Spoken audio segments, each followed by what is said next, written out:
बिस्मिल्लाहिर्रहमानिर्रहीम, अस्सलाम वालेकुम नाज़रीन, मैं हूं आपकी मेज़बान अलीशा शहजाद और आप देख रहे हैं क्राइम फाइल। आज की फाइल में ऐसे केसेस सामने आए हैं जो चौंका देने वाले हैं। आज की पहली स्टोरी इंतहाई दर्दनाक है। लाहौर में नाहल्फ बेटों ने मां के कहने पर बाप को गोलियों का निशाना बना दिया।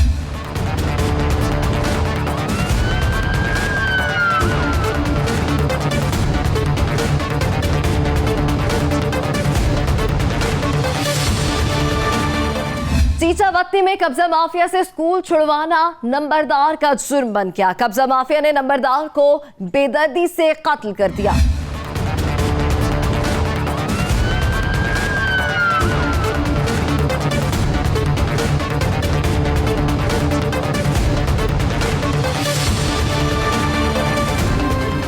गुर्बत माँ बाप को मजबूर कर देती है। गरीब बेरोजगार बाप ने भूख से बिलबिलाते बच्चों को दूध में जहर देकर मार दिया और खुदकुशी करके अपनी जिंदगी भी खत्म कर दी।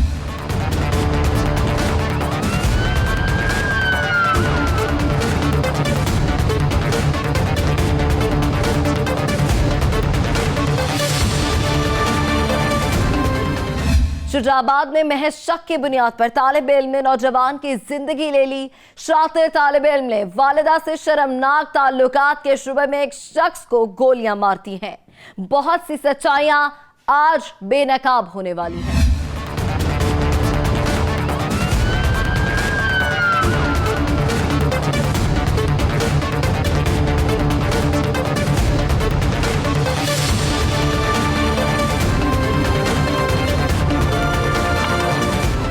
नाज़रीन, आज की पहली कहानी का आगाज करेंगे। मामूली तू तलाक हर घर में होती है। हर मियाँ बीवी के दरमियान नोक झोंक चलती रहती है, मगर अब मामूली सी तू तलाक भी बर्दाश्त नहीं की जाती। मामूली सी बात पर इंसान गजबनाक हो जाता है और अपनों का ही दुश्मन बन जाता है। आज भी एक ऐसी ही कहानी सामने आई है जिसमें संगदिल बेटे ने अपने ही बाप को दहकती गोलियों का निशाना बनाया है।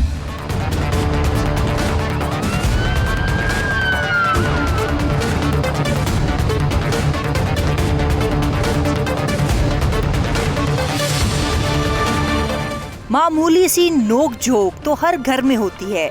अदम बर्दाश्त इस कदर बढ़ चुकी है कि अब बीवी शौहर की भी कोई बात बर्दाश्त नहीं करती। बीवी शौहर के खिलाफ महाज खोल लेती है। लाहौर जैसे शहर में ऐसी होलनाक कहानी सामने आई है कि खुदा की पनाह। मियाँ बीवी की लड़ाई पर बेटे ने बूढ़े बाप को बेदर्दी से कत्ल कर दिया। मैं बेहोश होकर गिरी है ना सर, मुझे कुछ मैं सोया हुआ था, कुछ उस वक्त फिर नहीं दिमाग काम नहीं किया, गलती होगी। मैं तो सबसे कह रहा हूँ, माफ़ी मांग रहा हूँ सबसे। उधर सोया हुआ था, मुझे कॉल आई है कि घर में कोई झगड़ा है। मैं आया हूँ तो आगे तकरीबन थोड़ा से दूर भी भाई मुझे मिला गली में। इसने मुझे बोला कि वापस मोड़। मैंने वापस मोड़ी है तो मैं उधर चला गया, उसको ना छोड़ना। ये कहता मुझे उधर छोड़ के आ काने। जब मैं काने गया हूँ तो यहाँ उधर से मेरी बाइक पंचर हो गई है, तो मैंने बाइक पंचर वालों को दी। हम जब बाहर आ रहे थे तो आगे से फिर पुलिस आई है, तो फिर हमें पता चला।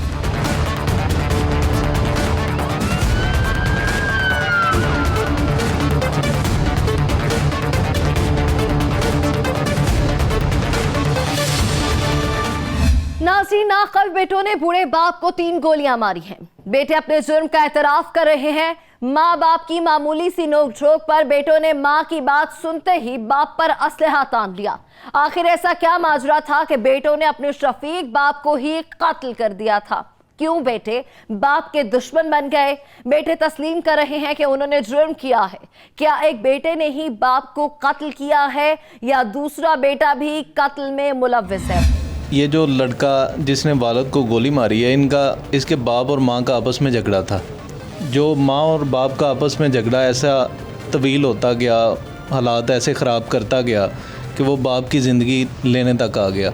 जिस दिन ये वकूआ हुआ उसी दिन भी इनकी वालिद और वालदा का आपस में झगड़ा था। जो वालदा ने फ़ोन करके अपने लड़कों को बुलवाया, उन्होंने आके वालिद से लड़ना शुरू कर दिया। उसी लड़ाई के दौरान लड़के ने फायरिंग शुरू कर दी, जो उसके बाप को फायर लगे और उससे वो जाँ बहक हो गया। 3 फायर लगे हैं जो जिस्म के मुख्तलिफ़ हिस्सों पे लगे हैं। जो एक फ़ायर उसके सर में लगा है, उसकी वजह से उसकी डेथ हो गई। हमें जब 15 की कॉल मौसूल हुई, फौरी तौर पर सीनियर अफसरान की हदायत पर इस वकूआ पे पहुंचने का हुक्म मिला और मुल्ज़मान की गिरफ़्तारी के लिए टीमें तश्कील दी गईं और जिन्होंने कार्रवाई करते हुए बर वक्त तीनों मुल्ज़मान, जिसमें उसके 2 बेटे और एक बीवी जिसका नाम नईद अख्तर है, तीनों को बर वक्त गिरफ़्तार कर लिया और उनसे आला कत्ल पिस्टल बरामद कर लिया।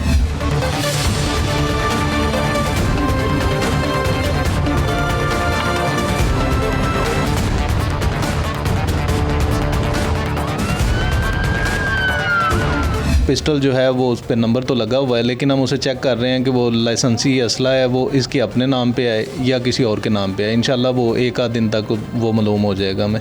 एक तो ये बेकार हैं, काम कोई नहीं करते, मतलब कोई बेरोज़गार है, दूसरा घर में ऐसे हालात और उसका कोई प्रॉपर रोज़गार ना होना, यही उनके घर में कोई हालात अच्छे ना होना, वालिदैन का आपस में चिड़चिड़ापन, वालिदैन का बच्चों के सामने लड़ना झगड़ना, इनका कोई प्रॉपर कारोबार ना होना, इसी वजह से ये घर का सारा बेड़ा गर्क हुआ और बदकिस्मती का बायस बना। पुलिस की तफ्तीश में सच सामने आ चुका है। पुलिस अफसर ने पूरा वाकया बयान कर दिया है। अदम बर्दाश्त की वजह से बेटे बाप के कातिल बन गए। जिस बाप की उंगली पकड़कर बच्चों ने चलना सीखा, आज वही बच्चे बाप के कातिल बन गए। मियाँ बीवी की लड़ाई में माँ ने बेटों को बाप के खिलाफ ला खड़ा कर दिया। जवान बेटों ने बूढ़े बाप की एक ना सुनी और दहकती गोलियां मार दी।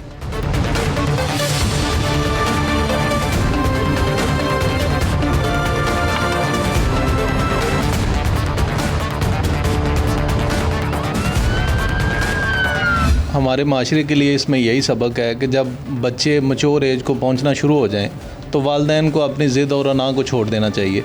आपस में घर में छोटे मोटे इख्तलाफात हो जाते हैं, उनसे लड़ाई झगड़े की सूरत में जाने वाले जो हालात हैं ना, उनसे अवॉइड करना चाहिए, उस स्टेज पे नहीं पहुंचना चाहिए। ये भी उसी अदम बर्दाश्त का एक नतीजा है कि जिसकी वजह से माँ और बाप की लड़ाई बेटों के ज़रिए वालिद की ज़िंदगी ले गई। और हमारी नौजवान नस्ल के लिए इसमें यही मैसेज है कि हमें अदम बर्दाश्त से काम नहीं लेना चाहिए। ये क्रिमिनल तो नहीं था, लेकिन इनका आपस में घर में जो इख्तलाफ था वो तकरीबन 1 साल से था।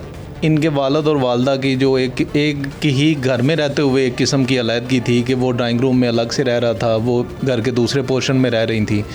छोटे मोटे झगड़े हो जाते थे, लेकिन इस झगड़े ने थोड़ी ज़्यादा शिद्दत इख्तियार कर ली, जिसकी वजह से मामला यहाँ तक पहुँचा कि बाप की ज़िंदगी चली गई। नाज़रीन, पुलिस की तफ्तीश में भी यही बात सामने आई है कि अदम बर्दाश्त ने हंसता बसता घर उजाड़ दिया है। मियाँ बीवी की लड़ाई में बच्चों ने बाप को मार दिया। मियाँ बीवी को भी बर्दाश्त से काम लेना चाहिए और छोटी छोटी बातों पर बच्चों को बाप के खिलाफ खड़ा नहीं करना चाहिए। दूसरी तरफ मियाँ बीवी भी अलग अलग कमरों में रहते थे, एक दूसरे के खिलाफ नफरत पलती जा रही थी, जिसकी वजह से बेटे भी बाप के खिलाफ थे। मां की बातों में आकर बेटे ने बूढ़े बाप को कत्ल कर दिया। ऐसे नाखफ बेटों को सजा मिलनी चाहिए ताकि इंसाफ के तकाजे पूरे हो सके। यहां वक्त है कमर्शियल ब्रेक का, हमारे साथ रहिएगा।